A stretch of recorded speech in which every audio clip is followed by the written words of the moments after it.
Good morning friends. आज हम देखेंगे पल्स साइट्स। तो पल्स साइट्स देखने से पहले हम ये जानते हैं कि पल्स हम कहाँ से लेते हैं, वेन से या आर्टरी से। तो हम पल्स आर्टरी से चेक करते हैं। तो अब देखते हैं हम पल्स साइट।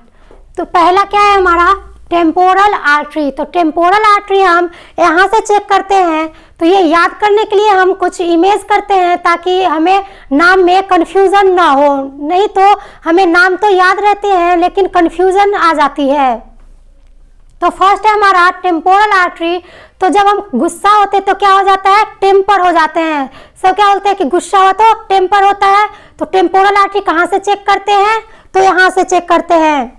उसके बाद नेक्स्ट है हमारा कैरोटिड आर्टरी। तो क्या करते हैं हम लोग, कैरोट खाते हैं, गाजर को इंग्लिश में क्या बोलते हैं, कैरोट खाते हैं। तो कहाँ माउथ से खाते हैं, ये कहाँ नेक के पास में आता है। तो कैरोटिड आर्टरी, तो कैरोटिड आर्टरी कहाँ होगा, हमारे गले के पास में होता है। अब नेक्स्ट है हमारा क्या, एपिकल पल्स। तो एपिकल ये कहाँ होता है, हार्ट के एपिक्स भाग में होता है। तो हम क्या लेते हैं, बीपी लेते हैं। तो यहाँ हमें बीपी नहीं लेना है, एपी लेना है। हम क्या लेते हैं, बीपी लेते हैं, लेकिन हमें बीपी नहीं लेना है, एपी लेना है। और कब, तो कल। हमें बीपी की जगह क्या लेना है, एपी लेना, और कब लेना है, कल लेना है। तो ये कहाँ से चेक किया जाता है, तो ये हार्ट के पास से चेक किया जाता है, हार्ट के एपिक्स भाग में इसे एपिकल पल्स को हम चेक करते हैं। अब नेक्स्ट है हमारा ब्रेकियल आर्टरी। तो ब्रेकियल आर्टरी कहाँ पे होता है, तो जो हमारा हैंड होता है तो यहाँ पे ब्रेकियल आर्टरी होता है। तो ब्रेकियल, इसे हम कैसे याद रख सकते हैं, तो हमारा हैंड सबसे ज्यादा ब्रेक कहाँ से होता है, हमारा हैंड सबसे ज्यादा ब्रेक यहाँ से होता है, मतलब हाथ सबसे ज्यादा यहाँ से टूटता है। तो हम याद कर सकते हैं कि ब्रेकियल आर्टरी कहाँ होगा, आर्म के जस्ट थोड़े नीचे होगा। कौन सा आर्टरी, तो ब्रेकियल आर्टरी। तो अब हम नेक्स्ट देखते हैं, नेक्स्ट है हमारा रेडियल आर्टरी। तो रेडियल है, तो ये सबसे ज्यादा हम किस आर्टरी का यूज करते हैं, तो रेडियल का करते हैं। पल्स चेक करने में हम सबसे ज्यादा रेडियल आर्टरी का यूज करते हैं। यह कहाँ होता है, तो हमारा जो कलाई होता है वहां पे होता है रेडियल आर्टरी। तो इसे हम कैसे याद कर सकते हैं, तो हम क्या करते हैं, कलाई का यूज हम किससे करते हैं, हैंड में कलाई का यूज लिखने में करते हैं। और लिखने के साथ क्या आता है, पढ़ना आता है। और पढ़ना को इंग्लिश में क्या बोलते हैं, तो रीड बोलते हैं। तो रीड से क्या याद रखेंगे, रेडियल। और सबसे ज्यादा यूज करने वाला जो आर्टरी होता है वो क्या होता है, तो रेडियल आर्टरी होता है। अब हम नेक्स्ट देखते हैं, तो नेक्स्ट है हमारा फीमोरल। तो हमारा जो क्या होता है, सबसे बड़ा बोन कौन होता है, फीमर होता है ना। और फीमर, तो वहां से हम कौन सा आर्टरी से हम चेक करेंगे पल्स, तो फीमोरल से करेंगे। तो फीमोरल बोन के पास में ही होगा कौन सा आर्टरी, तो फीमोरल आर्टरी। ओके, अब हम नेक्स्ट देखते हैं, नेक्स्ट है हमारा पॉप्लिटियल आर्टरी। तो पॉप्लिटियल आर्टरी हम कहाँ से लेते हैं,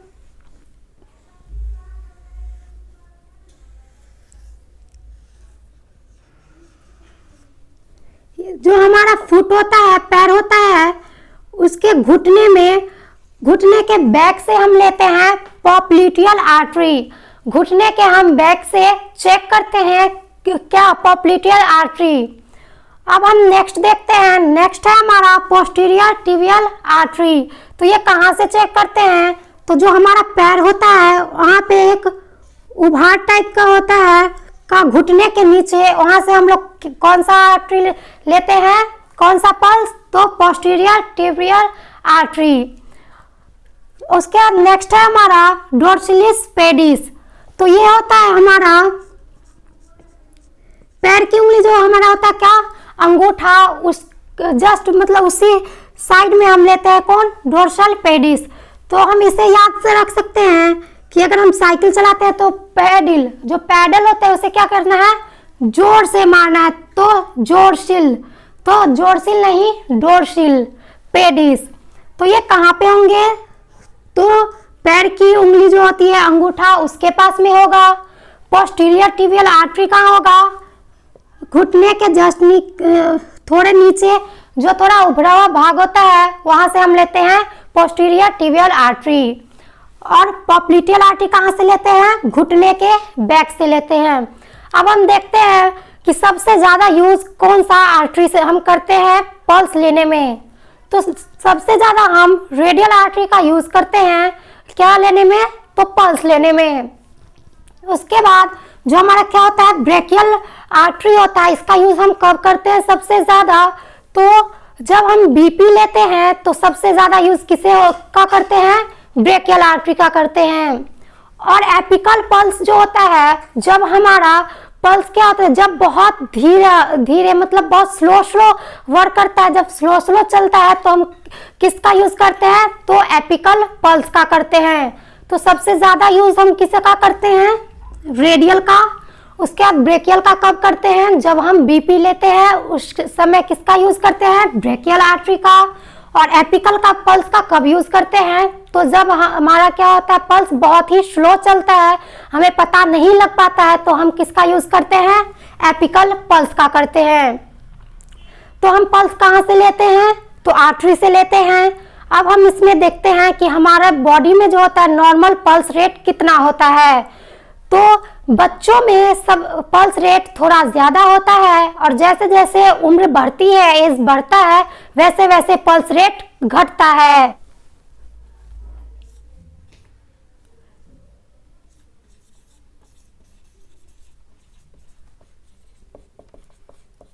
बिफोर बर्थ मतलब जन्म से पहले बच्चों में पल्स रेट कितना होता है? तो ये 160 से ज्यादा या 160 के बराबर होता है। तो जब बच्चा माँ के गर्भ में होता है तो कितना होता है?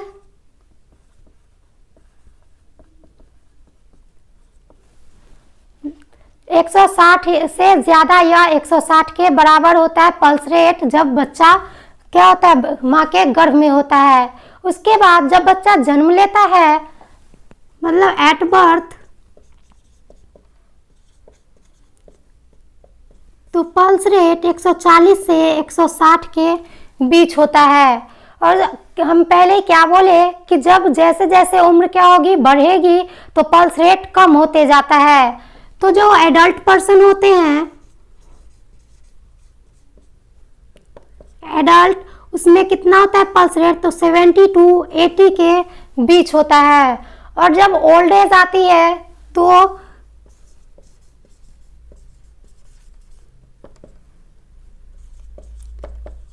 ओल्ड एज में क्या होगा? पल्स रेट घट जाएगा, ये 60 to 70 के बीच होगा। तो हमने क्या देखा कि जब बच्चा माँ के गर्भ में होता है बिफोर बर्थ तो पल्स रेट 160 या उससे ज़्यादा होगा। जब बच्चा जन्म लेगा तो 140 से 160 के बीच उसका पल्स रेट रहेगा। और जब एडल्ट पर्सन जो होते हैं उसमें कितना होगा? तो 70 to 80 के बीच होगा। जो ओल्ड एज में होगा वो कितना होगा? 60 to 80 के बीच होगा, सॉरी 60 to 70। उसके बाद जो स्टैंडर्ड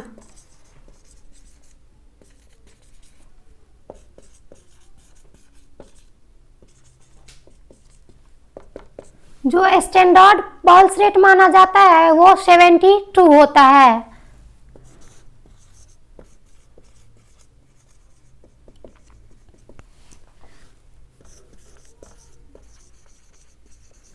उसके बाद नॉर्मल पल्स रेट जो होता है वो हमारा 60 to 100 के बीच होता है। तो नॉर्मल पल्स रेट कितना होता है? 60 to 100 के बीच होता है। तो जब हमारा 60 से पल्स रेट क्या होगा? कम होगा, या 100 से पल्स रेट क्या होगा? ज़्यादा होगा, तो हमें क्या होगा? इसमें एबनॉर्मल हो जाता है। पल्स रेट क्या होता है? एबनॉर्मल कब होता है? जब 60 से ये कम होगा या 100 से ज़्यादा होगा। तो जब 60 से क्या होगा? पल्स रेट हमारा कम होगा, मतलब ये क्या होगा? घट जाएगा 60 से, तो उसे हम क्या बोलेंगे? तो 60 से क्या हो रहा है? ब्रेक लग रहा है ना, तो इसे बोलते हैं हम लोग ब्रेडिकार्डिया।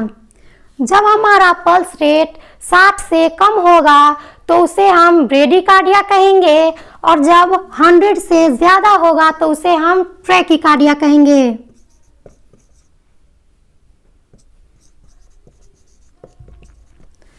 तो हम इसे याद रखने के लिए हम ऐसे कह सकते हैं कि जब हमारा 60 से पल्स रेट कम होता है तो क्या हो रहा है, तो इसका ब्रेक लग रहा है तो ब्रेडिकार्डिया, और जब 100 से ज़्यादा हो रहा है हमारा पल्स रेट तो क्या हो रहा है, ट्रैक हमारा चेंज हो रहा है तो ट्रैकिकार्डिया। तो इसे हम एक बार रिपीट कर लेते हैं। तो हमने क्या देखा कि जब बच्चा माँ के गर्भ में होता है, उसका जन्म नहीं हुआ रहता है, तो पल्स रेट 160 पर मिनट होता है। जब बच्चा जन्म ले लेता है तो 140 से 160 के बीच उसका पल्स रेट होता है, और एडल्ट में कितना होता है, 70 to 80 होता है, और ओल्ड एज में 60 to 70 होता है। और जो स्टैंडर्ड पल्स रेट बताया गया है वो कितना होता है, 72, और नॉर्मल पल्स रेट कितना होता है, 60 to 100 के बीच होता है। 60 से जब क्या होगा, पल्स रेट कम जाएगा तो उसे क्या बोलेंगे हम लोग, ब्रेडिकार्डिया। ये क्या हो जाएगा, एबनॉर्मल हो जाएगा जब 60 से कम होगा तो, और 100 से ज़्यादा होगा फिर भी क्या होगा, पल्स रेट एबनॉर्मल होगा। तो उसे हम जब 100 से ज़्यादा होता है उसे क्या बोलते हैं, ट्रैकिकार्डिया, और जब 60 से कम होता है तो उसे ब्रेडिकार्डिया। तब हम देखते हैं कि पल्स रेट इंक्रीज हमें किस किस सिचुएशन में होता है। तो जब हमें क्या होता है, फीवर लगता है या टेम्परेचर जब हमारे बॉडी का बढ़ जाता है तो पल्स रेट हमारा बढ़ जाता है। फिर उसके बाद जब हम कोई हार्ड वर्क करते हैं, फिजिकल वर्क करते हैं तो भी हमारा पल्स रेट इंक्रीज करता है। उसके बाद जब हमारे बॉडी में ब्लड कम होता है तो क्या होता है, पल्स रेट बढ़ जाता है। इसके अलावा जब हम कोई मेडिसिन लेते हैं तभी हमारा पल्स रेट बढ़ जाता है।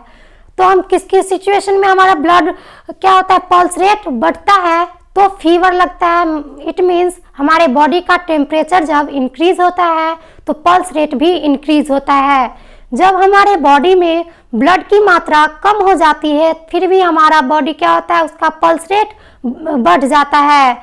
उसके बाद जब हम कोई फिजिकल वर्क या कोई हार्ड वर्क करते हैं तब हमारा पल्स रेट बढ़ जाता है। ओके, उसके बाद हम देखते हैं इसके अलावे कि मेन में और वुमेन में पल्स रेट का क्या डिफरेंट होता है। तो वुमेन में मेन के क्या होता है, ज़्यादा पल्स रेट अधिक होता है। मतलब अगर हम मेन और वुमेन में कंपैरिजन करें कि पल्स रेट किसका ज़्यादा होता है तो वुमेन में पल्स रेट ज़्यादा होता है और मेन में क्या होता है, पल्स रेट थोड़ा कम होता है। तो हमने क्या देखा, पहले तो हम देखे कि किस किस साइड से हम पल्स लेते हैं। उसके बाद हम देखे कि बच्चों में और उससे जब एज हमारा बढ़ता है तो हम पल्स रेट कैसे कम होता है या बढ़ता है। उसके बाद हम देखे कि क्या होता है, पल्स रेट किस किस सिचुएशन में इंक्रीज करता है। तो एक बार फिर से हम देखते हैं कि पल्स हम किस किस साइड से लेते हैं। तो पहला क्या था, टेम्पोरल आर्टरी। ये हम कहाँ से लेते हैं, ये कुछ हमारे जो कपाल होते हैं उस साइड से लेते हैं, टेम्पोरल आर्टरी। उसके बाद क्या था, कैरोटेड, जो हमारे किससे लेते थे, गले के पास से लेते थे। उसके बाद था हमारा एपिकल, जो हम हार्ट के एपिक्स में, एपिक्स कहे तो शीर्ष ऊपरी भाग से लेते थे, उसे क्या हम बोले, एपिकल आर्टरी। उसके बाद था हमारा ब्रेकियल आर्टरी, उसके बाद रेडियल, और नेक्स्ट था हमारा फीमोरल। उसके जो हम घुटने के पास से लेते थे वो क्या था, पॉप्लिटियल आर्टरी। और जो हम क्या पैर के पास से लेते थे उससे क्या बोलते हैं, पोस्टीरियर टिबियल आर्टरी। और नेक्स्ट था हमारा लास्ट डोर्सिलियस पेडिस। ओके, तो आई होप आप लोग को ये समझ में आया होगा।